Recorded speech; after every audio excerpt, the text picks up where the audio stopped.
as you came into this experience and as you call us forth to help clarify some things, we want you to understand why it is that you stand often in a similar place for a long period of time in relationships to things that you want or in relationships to things that you don't want.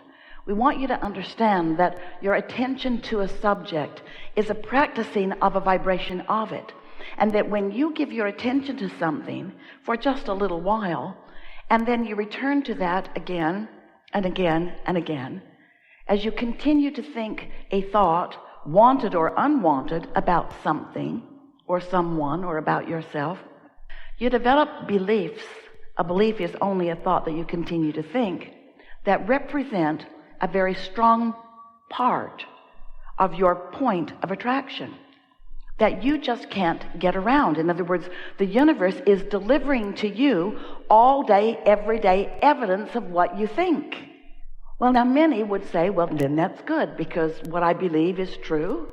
In the early days when Esther began receiving us, she was very excited about the idea of now being able to sort out what was true and what was not true. And we said to her, Esther, it would be better if you would realize that when you believe something, whether it is wanted or not, it's only a practice thought that will keep proving itself to you. So the proof is because of the attention to it, not because there's some greater consciousness or greater good who is in agreement with this. There are all kinds of things that are true that you do not want to live and don't need to live. But your attention to these things that you pronounce as truth and therefore worthy of my undivided attention holds you in holding patterns that you need not be in.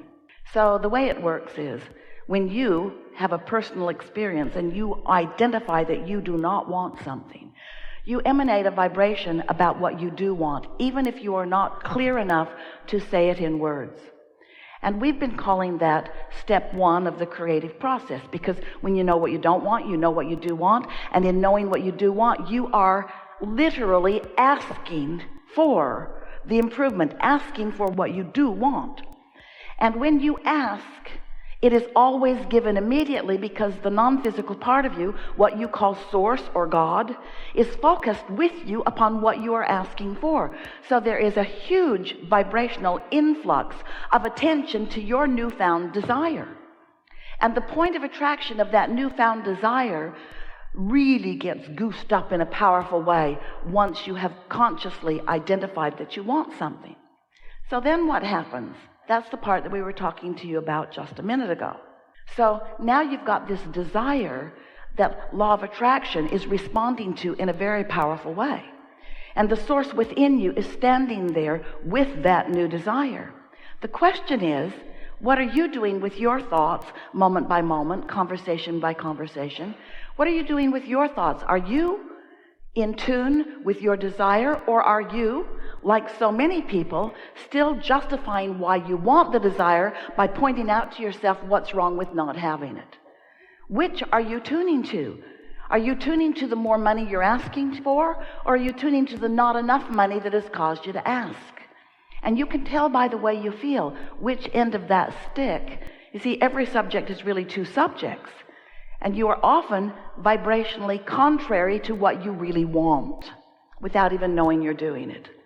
But as you begin to pay more and more attention to how you feel, then you can tell more often whether you are a vibrational match in this moment to your desire, or whether you are a vibrational match to your belief about this desire. And they're often very far apart. So the whole point of our interacting with you is not about step one or step two, because step one, you can't stop it from happening. You cannot stop from asking. And step two is, you can't keep source from answering. In other words, those steps are already taken care of. But step three is your work. Step three is to listen to the subtleties of the emotions within you, so that you can gradually guide yourself to more and more thoughts about what you do want, so that your desires begin to feel good to you. Remember how good a desire felt when you were little, before others convinced you that you were selfish, or that you shouldn't have it, or that you couldn't have it, or that you weren't going to have it. wanting something in that open, fresh air of free-flowing energy, where the energy that creates worlds is flowing through you, is the most delicious form of life experience. To have carved out from your life experience clarity within yourself about what you want, and then to tune yourself to the frequency of that desire so that there's no resistance within you, is the best feeling state of being that exists. You call it joy or exhilaration, happiness. We call it satisfaction. You call it clarity. We call it satisfaction. You call it happiness. We call it satisfaction. You call it joy and appreciation and love, and we call it satisfaction, satisfaction, satisfaction. Because when you tune yourself to who you are so that you are not affecting any contradiction within you, when you stop that resistance and just allow all that you are to flow toward that which you're asking for, that's the satisfaction of life that you came to live. Often you say, I came to be of value to others, and we say, we know you came for that satisfaction. I came to uplift others, we know you came for that satisfaction. I came to help others, yes, for that satisfaction. Sometimes we are accused of teaching you selfishness, and we say, it's true, we do. Because if you are not selfish enough to really care, in fact, nearly to only care about how you feel, then you will not figure out the subtleties of these energies, and you will not tune yourself to the wholeness of who you are. And you will, by default, not meaning to, you will practice a lot of vibrational resistance, and you will work against yourself day after day. Imagine that you are a train on a very flat plot of ground, and that life shows you that you want something, and that's like putting a strong engine going in the direction of your desire. But then, when you think about your desire, you realize that you haven't accomplished it yet, or you remember that you haven't, or you think that you don't know anyone that really has, or you remember something that somebody told you about how you're not very good at that. And then you put an engine equal in power going in the other direction. And then you want it more, and then you doubt it more, and then you want it more, and then you worry about it more. And so you keep piling up these engines going in opposition to each other, and you put a lot of tension on yourself as you want it but doubt it, as you want it but don't believe it, as you want it but face reality. And that's the thing that we really want to talk about, because this reality that you are observing is really old news. Because once something is manifested, a whole lot of energy has already been flowed about it. And so anything that you are currently looking at, hear this, we've not said this to anyone as clearly as we are about to say it to you. As you look at the current manifestation, and think about it, every moment is a current manifestation, isn't it?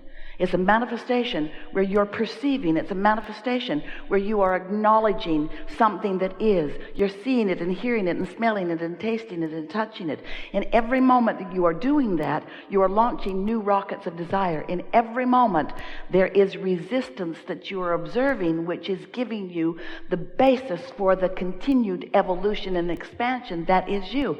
Did you follow that? In every moment that you're alive and awake and focused in this body, there's something happening that is putting new rockets of desires in the vibrational mix, but it is also new resistance in the mix that is you.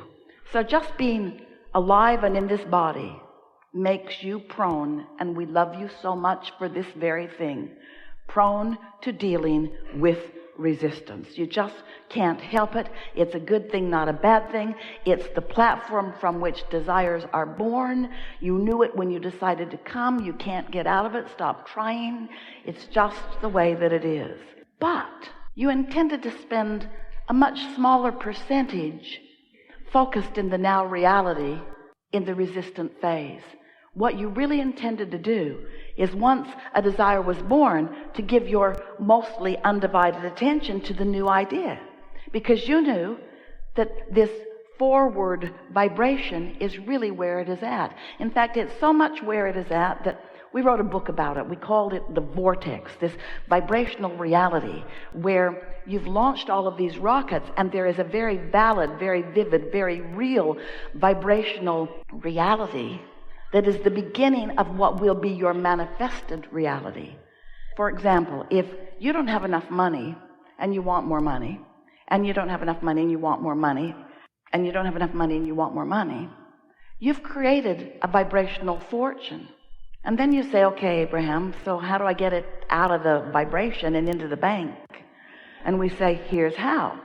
You tune to the vibrational frequency of the currency rather than to the vibration of the not enoughness that you may be living. It's about choosing which feels better, putting your words and attention and thoughts toward what feels better until you've practiced that vibration enough that there's a sort of flipping in your vibrational nature. It's like the tipping of a teeter-totter on a fulcrum where you find yourself feeling more prosperous than you formerly were feeling less prosperous. And when that feeling shifts within you, you can know that your point of attraction has too. And then the manifestations that you begin walking into have more of the things that you want. Have you ever wondered how it is that things get here? There's no pipelines trucking them in, no spaceships zooming in and dropping off new contraptions. There's consciousness, and there's attention to subjects. And we've been saying to you for a long time that if this time-space reality has the wherewithal to inspire a desire within you, that it has the wherewithal to deliver the complete goods, which means if this time-space reality can bring a question to you, it has the ability to bring the answer. And the answer is such a satisfying manifestation. If this time-space reality has the wherewithal to present a problem to you, or a lack to you, or a need to you, it has the capacity to bring you the solution. But you've got to find a way to tune to the solution, and you cannot tune to the solution while you're still tuned to the problem. And that really is what we want to talk about mostly today. How is it that this vibrational reality that is vivid, we know you cannot see it, but you can sense it. But as we said earlier, it is subtle. You have to tune yourself to understand the subtleties of it. But once you hone in on it, then you will have control of your turning thoughts to things. Because these vibrations will turn to thoughts, and these thoughts will turn to things, and these things will be your new manifestation. It's always been that way. It will always be that way. Most people do not understand that, and therefore most people just keep objectively observing the pros and the cons and the pluses and the minuses of what is, never having any real understanding that they are creating reality all the time. Creating a reality that for the most part they are very slow to tune into, and therefore are very slow to personally realize.